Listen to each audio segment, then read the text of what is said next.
আপনারা অনেকেই চিন্তিত আছেন যে আপনাদের খামারে লাল লাইট নাকি সাদা লাইট ব্যবহার করবেন। গরমের সময় কোয়েল পাখির জন্য আলো নির্বাচন অত্যন্ত গুরুত্বপূর্ণ, কারণ অতিরিক্ত তাপ পাখির জন্য বিপজ্জনক হতে পারে। গরমের সময় লাল বাল্ব বনাম সাদা বাল্ব।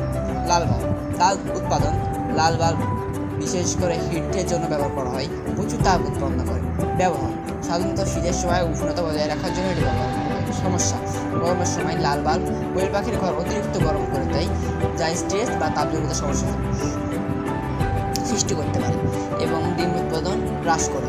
রাতের সমস্যা: রাতে অতিরিক্ত তাপ ও উজ্জ্বলতা ঘুমের ব্যাঘাত ঘটে। সাদা বাল্ব তাপ উৎপাদন কম। সাদা এলইডি বাল্ব তুলনামূলক কম তাপ উৎপাদন করে। ব্যবহার: গরমের সময় সাদা বাল্ব নিরাপদ ও আরামদায়ক।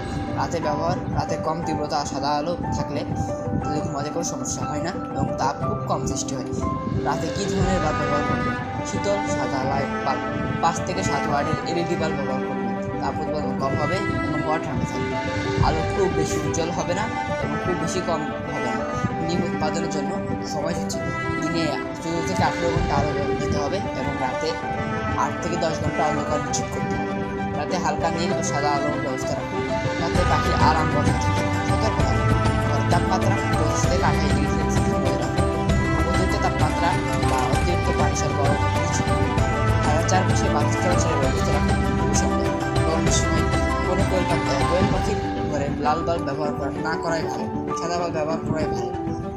এতে ঘর ঠান্ডা থাকবে এবং পাখির ঘুম নিশ্চিত হবে এবং ডিম উৎপাদন ব্যাহত হবে না এবং পাখির ডিম প্রোডাকশন কখনোই কমবে না। আমরা অনেকেই মনে করে থাকি লাল লাইট ব্যবহার করলে ডিমের প্রোডাকশন সবসময় ভালো থাকে, কিন্তু সাদা লাইট ব্যবহার করলেও ডিমের প্রোডাকশন সে একই থাকে গরমের সময়।